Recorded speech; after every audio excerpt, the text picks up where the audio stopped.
कैसे कोई भी फ्री हैंड आउटलाइन बना सकते हैं। और हेलो फ्रेंड्स, मैं अपने चैनल पर आप सभी का स्वागत करता हूं। इस वीडियो में मैं आपको बताने वाला हूं कैसे हम स्टेप बाय स्टेप करके एक कोई भी फ्री हैंड आउटलाइन ड्राइंग की कर सकते हैं। तो इस वीडियो में हमने यही बताने की कोशिश की है। उम्मीद है कि आपको पसंद आएगा, और पसंद आए तो इस वीडियो को लाइक, सब्सक्राइब और शेयर जरूर कीजिएगा। तब तक आप इस वीडियो को एंजॉय कीजिए। तो फ्रेंड्स, मैंने यहाँ पे इस ट्यूटोरियल को बताने के लिए एक पेपर का यूज़ किया है, और मैं इसी के रेफरेंस से आपको बताऊंगा कि हम कैसे कोई भी फ्री हैंड आउटलाइन बना सकते हैं। आप कोई भी प्रैक्टिस करने के लिए कहीं से भी आप फ़ोटो का यूज़ कर सकते हैं, फ़ोन या फिर मैगज़ीन वगैरह से भी।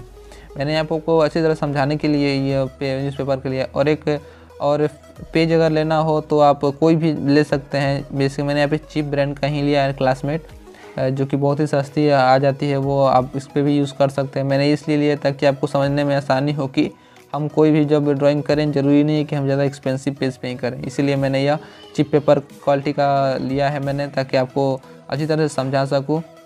तो हम इसके लिए पहले पेन और इस पेंसिल का यूज़ करेंगे, जो कि नॉर्मली ही कोई भी होती है। तो हम पहले यहाँ पे स्टार्ट करेंगे इस साइज़ को देखते हुए कि हमारा पूरा फेस का साइज़ कितना है, पूरा हेड से लेकर बियर्ड के नीचे तक, मतलब आपकी यहाँ से यहाँ तक। और हम कंफर्म करने के लिए स्केल का भी यूज़ कर सकते हैं, जैसे कि मैं यहाँ पे कर रहा हूँ। और जैसे कि यहाँ पे और यहाँ से लेकर एक मार्क दे देंगे कि 12.5 सेंटीमीटर इसकी लंबाई है जो पूरे फेस की। तो हम यहाँ पे यहाँ तक फेस को मेज़र कर लेंगे, और एक वर्टिकली लाइन दे देंगे हम, ताकि पता चले कि हमारा जो फेस इतना ही होगा। और सो यहाँ पे मैंने लाइन दे दिया है, और एक बीच में मार्क कर लेंगे दोनों आँखों के बीच में। तो 6.5 का सेंटीमीटर के बीच है, वहाँ पे आएगा। तो उसी तरह हम मेज़र करके स्केल से वहाँ पे 6.5 का मेज़र दे देंगे, ताकि जो हमारे दोनों आँखों का बीच का पॉइंट है वो मिल गया। तो ये यहाँ पे हमने एक हॉरिजॉन्टली लाइन दे दिया है, जो कि यहाँ से यहाँ तक डिस्टेंस है। और इस पे यहाँ पता चल जाएगा कि जो हमारा आइज़ है इसी पे बेस होगा, मतलब इसी बनेगा। और फिर बीच पॉइंट से लेकर और यहाँ तक का डिस्टेंस हम देखेंगे, तो उसको मार्क कर लेंगे स्केल से, और यहाँ पे हम उसको लिख देंगे, यहाँ भी मार्क कर देंगे। और फिर हम लेफ़्ट साइड को भी उसी तरह से करेंगे, मतलब जो हमने पॉइंट बीच में लिया था वहाँ से, और कान के पास जो हेयर हो तो वहाँ का डिस्टेंस हम लेंगे, और यहाँ पे हम मार्क कर देंगे सिंपली। और यहाँ से यहाँ तक पता चल गया कि हमारा फेस का पूरा साइज आएगा। अब यहाँ से और आइज़ को डिस्टेंस देखेंगे चौड़ाई बनाने के लिए। तो यहाँ बीच पॉइंट से भी और राइट साइड से भी हम देखेंगे, तो राइट साइड से और लेफ़्ट साइड से जितना है वहाँ पर हम मेज़र कर लेंगे। तो 1.5 है इधर से, और एक यहाँ से 1 सेंटीमीटर, तो 1 सेंटीमीटर का ले लेंगे मेज़र, और लेफ़्ट से 1.5 का लगभग में हम ले लेंगे। तो ये हमें यहाँ पे मार्क कर दिए। तो पता चल गया जो हमारा चौड़ाई है आँख का इतना से यहाँ तक है। अब उसी के बीच में हमें अब पता चल गया कि हमें आइज़ बनाना है। अब चौड़ाई तो पता चल गया, अब हमें लंबाई देखनी है आँख की। तो अब आँख की लंबाई को भी हम मेज़र कर लेंगे, मतलब ये भी 1/2 सेंटीमीटर है। तो अब हमें ये भी पता चल गया कि हमारा जो आइज़ है वो कितने सेंटीमीटर लंबाई है। तो हम एक रफ स्केच उसी के अनुसार बना लेंगे उसके अंतर्गत। और अब यहाँ पे अभी हम देख लेंगे, मेज़र कर लेंगे दूसरे आइज़ के दूरी के डिस्टेंस। फिर उसी तरह जैसे हमने फर्स्ट आइज़ किया था उसी तरह का हम देखेंगे। सो मैंने यहाँ पे एक रफली ही ड्रॉ करने की कोशिश किया पहले। अभी हम कहीं नहीं कर सकते कि ये परफेक्ट है, अभी हमने बस यूँ ही किया है, ताकि बाद में हम इसको करेक्ट करते जाएंगे। तो यहाँ पे उसी तरह से सेकेंड आइज़ को भी मैंने उसी प्रोसेस से बना लिया है, मेज़र करके कि कितने दूरी में है सेकेंड आइज़ के कंपेयर करके। और यहाँ से यहाँ तक अब दूरी हम लेंगे, पता चल जाएगा कि हमारा जो नोज़ है वो कहाँ से टर्न है। तो यहाँ से यहाँ एकदम बिल्कुल नीचे से टर्न है नोज़ का शेप देने के लिए। अब पूरे नोज़ का साइज़ हम लेंगे यहाँ से यहाँ तक, तो बीच से लेके पूरे नीचे नोज़ का हम दे देंगे पॉइंट, ताकि वहाँ पर पता चल जाए कि हाँ जो नोज़ है इसी शेप में हमें देना है, इसके बाहर नहीं जाना है। तो नोज़ परफेक्ट बनाने का भी यही तरीका है।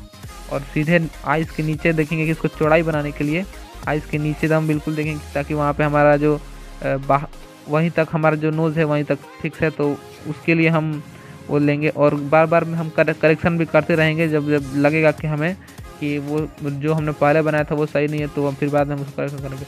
और यहाँ पे मैंने मोस्टेज पे आया हूँ, तो मोस्टेज को भी उसी तरह से मेज़र कर लिया है मैंने, और लिप्स को मैंने यूँ ही अंदाजन यहाँ पे मार्क कर लिया हूँ, क्योंकि लिप्स तो छोटा साइज़ है, उसको हम कभी भी कहीं से भी थोड़ा सा ऑब्जर्वेशन यूज़ करके बना सकते हैं।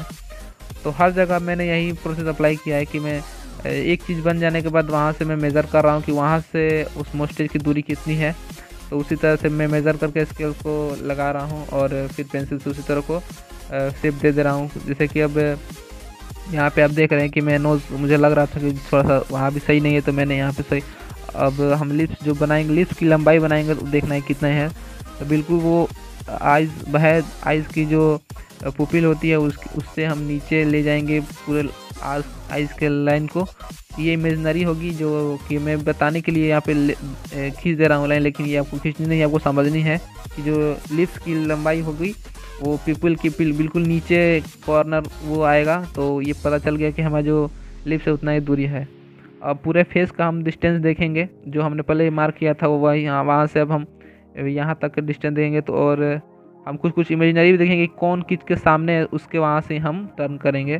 जैसे कि यहाँ बियर्ड दिख रहा था मुझे उस समय कि मैंने वहाँ से नोज़ के सीधे वहाँ से टर्न करना था, तो मैंने वहाँ से एक ऑब्जर्व किया कि, और फिर यहाँ भी थोड़ा सा मैं ऑब्जर्व करूँगा पिक्चर को कि कहाँ से टर्न है, एक दूसरे के कंपेयर करके ही। तो यहाँ से यहाँ तक और धीरे धीरे हम उसको पूरे शेप में देंगे बियर्ड को भी।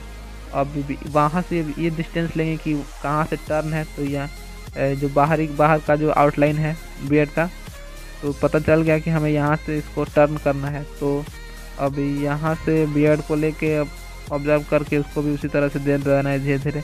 तो मैं यहाँ पे यही कर रहा हूँ, प्रोसेस यही है कि कोई एक चीज़ हो जाने के बाद उसको हम बार बार देंगे, मतलब उसको हम सुधार करेंगे। जैसे कि यहाँ पे देख रहे हैं जो टर्न है वो लिप्स के बिल्कुल सीधे था, तो हम उसको इरेज करके अब यहाँ पे फिर से करेक्शन करेंगे, मीन्स जो कि वहाँ पे जो बियर्ड का टर्न था वो बिल्कुल लिप्स के सीधे था। तो आपको इसी तरह से करना है कि बार बार आपसे गलतियाँ होंगी और उसे बार बार सुधारना भी होगा। गलतियाँ दिखेंगी और आपको उसको करेक्ट करते जाना है। तो पहले बार में तो रफ स्केच ही बनाना है, और इस तरह से देखें कि अब धीरे धीरे जो आपका ड्राइंग है वो आपको शेप में आते जा रहा है। तो बार बार कभी कभी आपको बना लेने के बाद भी आपको कुछ गलतियाँ दिखेंगी, तो आप बाद में उसको करेक्ट कर सकते हैं, जैसे कि मैं अभी कर रहा हूँ। तो अब हम नोज़ का पूरा वृत्त को ही, मतलब चौड़ाई को हम लेंगे, तो देख लेंगे कि स्केल से नाप लेंगे कि जो हमारा चौड़ाई से सही था नहीं सही था, उसको हम लास्ट में देख लिए हैं कि ये सही था, तो हम यहाँ भी करेक्शन कर दिया। अब आइज़ को भी थोड़ा देख लेंगे कि क्या जो हमने आइज़ बनाया था वो सही था या नहीं। थोड़ा सा मुझे लग रहा था कि बड़ा हो गया था, तो अब यहाँ पे भी सही हो गया, तो यहाँ पे मैंने सही कर दिया है। और उसी तरह से यहाँ भी जो बाहर का चीज़ कितने अंदर है, तो यहाँ से यहाँ तक का डिस्टेंस लेके हम उसको भी फिर से करेक्शन करेंगे। तो पहले आपको रफ स्केच की तरह ही आपको पहले बनाना होगा बिना मेज़रमेंट के, फिर उसके बाद हम देखेंगे कि मेज़रमेंट करेंगे कि वहाँ पे जो हमने बनाया था वो सही था या नहीं। तो कुछ चीज़ों को हम बिना मेज़रमेंट के ही बनाएंगे। जैसे कि मैं बियर्ड मैंने पहले से ही अंदाजन पे एक्सपीरियंस के तौर पे मैं बना लिया था, तो क्योंकि मुझे पता था कि जो बियर्ड है उसका शेप इस तरह से है बिना मेज़र किए हुए हैं। तो आपको भी ये प्रैक्टिस से ही आएगा, आपको धीरे धीरे प्रैक्टिस करते रहना है ताकि आपका भी परफेक्ट हो जाए। और नहीं तो आप इसी तरह से स्केल का भी यूज़ कर सकते हैं या फिर पेंसिल का भी यूज़ मेज़र करके उस चीज़ को वहाँ पे प्लॉट कर सकते हैं, जैसे कि मैं यहाँ पे कोई भी हर एक पार्ट को प्लॉट किया हूँ। सो अब हम यहाँ पे आइज़ को करेक्शन करेंगे। अब देखेंगे कि आइज़ जो है हमारा सही था या नहीं था, तो उसके लिए हम अब जो देखेंगे कि आइज़ सही नहीं तो उसको हम करेक्शन करेंगे। अब मीन्स अब यहाँ पे देखेंगे कि जो आइज़ है हमारा बिल्कुल पैरेलल है या नहीं एक दूसरे के, मीन्स कि जो हमारा आइज़ होता है दोनों बराबर होता है, ऊपर नीचे नहीं होता। ये देखने के लिए यहाँ पे हम देखेंगे तो एक इमेजिनरी लाइन खींचेंगे पैरेलल, मीन्स ये मैं आपको खींच के बता रहा हूँ ताकि आपको समझ में आए। तो देखेंगे कि जो हमारा आइज़ है दोनों बिल्कुल इस दोनों लाइन के बीच में होगा या नहीं। तो उसी तरह से हम इस आइज़ को भी बनाएंगे उस लाइन के अंदर में, और हमने पहले से भी इसका चौड़ाई ले रखा था तो उसी के अंदर भी बनाएंगे। और उसके बाद हम जो रिंकल वगैरह होता है उसको हम देंगे इस आइज़ में उसके। सो यहाँ पे अब हम आईब्रोज बनाएंगे, उसका डिस्टेंस देखेंगे। आइज़ के और आईब्रो के बीच का डिस्टेंस हम देख लेंगे कि कहाँ से कहाँ तक है, तो उसके बेसिस पे ही हम आईब्रोज को बनाएंगे और उसको शेप देंगे। उसी तरह से दोनों आईब्रोज को भी उसी तरह से मेज़र करके हमें देना है जैसे अभी तक हम लोगों ने देते आया है। और बीच बीच में ये भी चेक करते रहना है कि क्या जो हमने बनाया था वो सही है या नहीं। तो ये पेशेंस से ही होता है, थोड़ा पेशेंस रखना पड़ेगा आपको बनाने के लिए परफेक्ट आउटलाइन। तो आपको देखना पड़ता है बीच बीच में कि जो हमने जो पहले बनाया था वो सही है या नहीं। अगर सही नहीं होगा तो उसको बार बार हमें थोड़ा इरेज करके सही करते रहना पड़ता है। और यही है, आपको हर चीज़ नापना होता है बार बार, जैसे कि मैं यहाँ पे कर रहा हूँ। एक करेक्शन एक बार हो जाने के बाद भी बस पेशेंस है दोस्तों, और कुछ नहीं, बस थोड़ा पेशेंस रखना होता है, आपका भी परफेक्ट बन जाएगा। और तो यहाँ पे मैंने जो हेयर का स्टार्टिंग पॉइंट बनाने के लिए मैंने यहाँ पे आईब्रो से इसका डिस्टेंस मेज़र करके वहाँ पे मार्क दे के वहाँ पे उसका शेप दे रहा हूँ। और फिर यहाँ पे जो दोनों आइज़ के बीच में जो हमने पॉइंट बनाया था उससे भी मेज़र ले लिया है हेयर के स्टार्टिंग पॉइंट बनाने के लिए। फिर धीरे धीरे उसके बाद हम उसको इसी तरह से शेप देते जाएंगे जिस तरह से फ़ोटो में है। और जैसा जैसा है जितना डिस्टेंस पे उसी तरह हम कहीं ना कहीं से मेज़र करके बनाते रहेंगे। तो यही है, पूरे फेस में इसी तरह से मेज़र करते रहना है।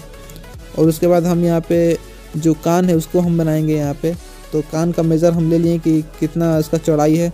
अब ये तो हो गया, अब हम देख रहे हैं कि उसका लंबाई कितना है। तो आप पूरे स्केल से भी ले सकते थे, लेकिन यहाँ पे एक और इमेजिनरी जो होती है ऑब्जर्वेशन उसको हम देखेंगे कि मीन्स जो स्टार्टिंग पॉइंट है ईयर का वो बिल्कुल आईब्रोज के सीधे से है, और जो एंडिंग पॉइंट है ईयर का वो बिल्कुल नोज़ के नीचे है, नोज़ के सामने है। तो ये भी पता चल गया कि हमें जो ईयर का लेंथ है वो यहाँ से यहाँ तक होगा।